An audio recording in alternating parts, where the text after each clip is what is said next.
でそのモンゴルが内紛で分裂していったところをモンゴル人を北に追い出してしまって、それでそのこの1368年というのは北京の町、今の北京の町に入った年なんですね。それでモンゴル人はね、さっきの元朝の地図のようにこれ全部モンゴルでしょ、元でしょ、そうすると北京の町はもともとが夏を過ごすための冬を過ごす避寒地であると。で夏は草原にいたんですよ。それでとりあえず退却して、立て直して攻めてこようと思って、一応北に帰ったところを抑えちゃったという明ですよ。これはね、実は中国史の中で明が正統であるというのはね、ある思想に基づいてそう主張しているところなんですよ。実はこれが中国だっていうと、ここら辺全部ねまだ元なんですよ。実はね、元がずっと元が支配してるのが長く続くんですよ。明の時代っていうのはここから上は元なんです。で従って皆さんが北京に行きますとね、北京のすぐ自動車で30分ぐらい行ったところに万里の長城があるんですよ。で僕最初行った時ね、万里の長城ってこんなに北京に近かったか、私はねこういう認識だったわけですよ。北京は首都だから東京みたいに中国の真ん中にあるとまず思うでしょ。中国の真ん中からちょっと車で行くと中国の北の国境だった。で僕ねこれ何だと思いましたよ。万里の長城行った時変な気持ちしました。それで万里の長城からね北を見るとね、なんか山なんですよ。ね、都市がなくて、あれこれどうなってんのかなと思ったんですよ。実はねこのね明っていうのはこの北はねこれ万里の長城なんで万里の長城かって北に別の国があったからなんですよ。それで教会を作った。これが実は国境なんですね。だから初めての国境の概念と言ってもいいわけですよ。やっぱりものすごく怖かったわけですよね。だって元の王朝だもん。だから本当は自分たちは台湾と中華人民共和国と同じなんですよ。つまりね、自分たちは勝手に国って名乗ったけど、北にはね前の王朝が残ってるわけですよ。しかも軍事力の強い。それで最初は南京にいたんですけど、その時初めて北京という名前をつけるわけ。だって北京って変でしょ。北の都がもうちょっと南なんですけどね、名前の付け方がね、真ん中の都だったら中都とか大都とかいうわけですよ昔。ところがその北の都とつけるわけでしょ、北京を。つまり先南京があったんです。なるほど。南で出身で、その人たちからしたら北の都なんです。それを首都とするっていうこと自体がさっきおっしゃったもう防衛の最前線なわけですよ。だからもう長城を破られりゃすぐ首都がやられるというね。本当あそこの南京かな。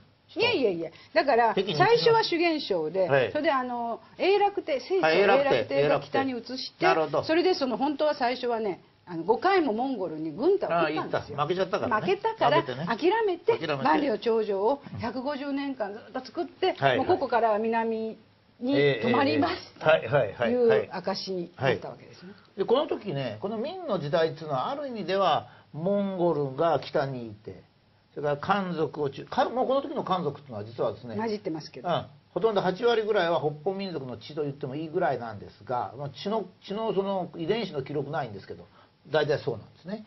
でここのところで一応だけどですね、ここの領域は中国じゃないかなというイメージは明の時に一応できたわけですよ。つまり元だったらあまり大きいからモンゴルのには入ってるんだけど、一応漢族、それからここにモンゴル、チベット、日本っていうふうなですね大くくりができた。だから時に秀吉が本気で言った弱くなってる時ですからね。なんせ北と南で南北朝なんですよ、本当言うとね。でももし秀吉が成功して北京に入って皇帝になっちゃったら、もう日本史はそれでおしまい。おしまい、終わりになって中国史になっちゃう。実はなんで秀吉がね朝鮮なんか行ったんだ。いやそれあなたね今から400年前の秀吉のレベルにも行ってないの。だってこの時代はここは常に空席で次々といろんな人が来て占領してるだけなんですから、別に秀吉が来てこう占領したって構わない。ただ先生が言われたのは中国っていうのはなかなか歴史の作り方が面白くて、日本がこっち来るとこれ全部が中国になっちゃう。それが今のモンゴルですね。モンゴルはうっかり中国のここ占領しちゃったもんですから。モンゴル人は中国人。モンゴル人は中国人になっちゃって、中国人になっちゃったのはモンゴル人が中国人になったんじゃないんですよ。中国人というのはそういうものの考え方をする。日本人と逆なんですね。全く逆なんです。日本人はその時に例えば占領されたら、それは外国の人間が占領されてきて早く残さなきゃいけないって言うけど、いやどうぞどうぞ、そこも全部日本、じゃああなたの来たとこも日本にしましょうと、こういうですね、中国にしましょう。そうそう、違う違う、日本人がもし中国ですから、中国がこっちを占領したら、じゃあこっちも日本になると。そうですね。全く面白いでしょ。これが実は尖閣諸島の問題、もしくは中国の人をよく理解する。これはよく理解するんですよ。敵視するんじゃなくて、よく理解するために、日本に中国が来て占領しちゃったら、中国を日本と呼ぶんですよ。そういうことなんです。これはもう我々はですね、ほとんど考えられない思想なんですけども、それで、これはじゃあ日本だ。なんで日本なんですか。いや、日本と一緒に、日本が中心なんだから、もともと。日本に来たのは、ここは日本に決まってきてないかと。こうなるわけ。それからもう一つはですね、主元省とは天子になるわけですね。つまりその皇帝になるわけですね。主元省は皇帝になりましたかね。主元省がまあね、貧民から出てきて皇帝になります。これはね、日本と全く違うんですよ。この中国っていうのはね、どんな人でも皇帝になれるんです。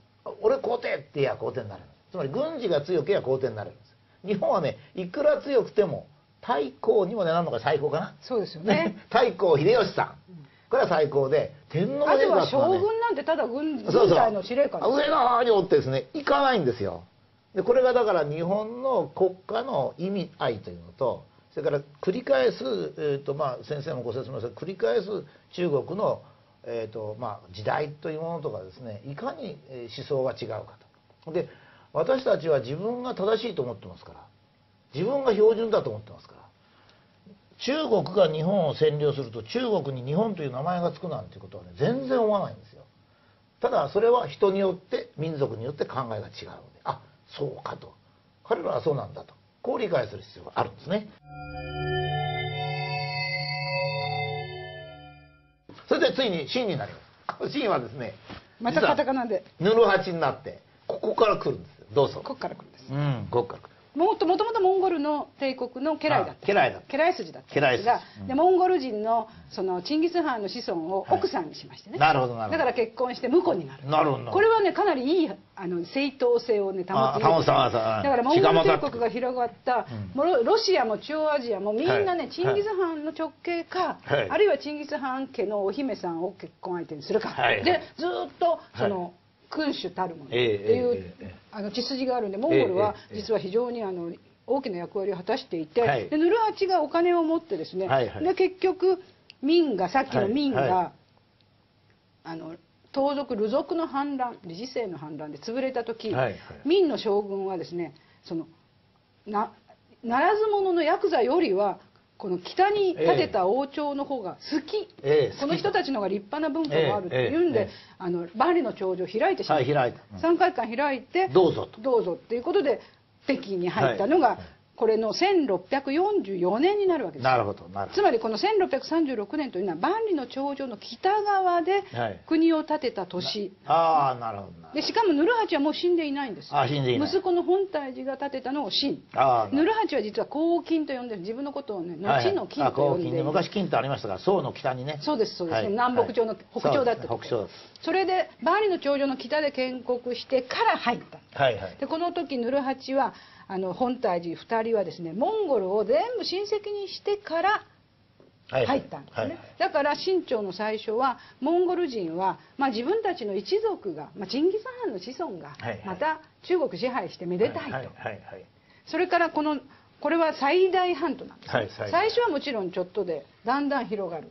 でこの人たちは満州人と後に言うわけです。満州というのは最初は種族の名前なんです。名前だった。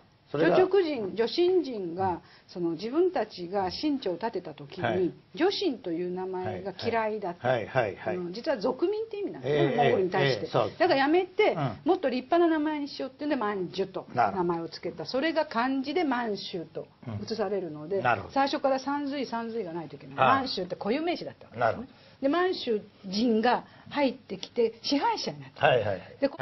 それからモンゴルは最初ここだけが家来で、あとは友好関係だったんですけど、やがて自分たちの内紛に助けを求めて、それで最後今のモンゴル国も家来になり、でこちらにいました私の専門のジュンガルというまたモンゴル系のその帝国がロシアと密接な関係があって困るんで、それに対してモンゴル人と満州人とチベット人が対抗して、このジュンガルがなくなってったら彼らの支配していたイスラム教徒も全部慎重になっちゃう。なるほど。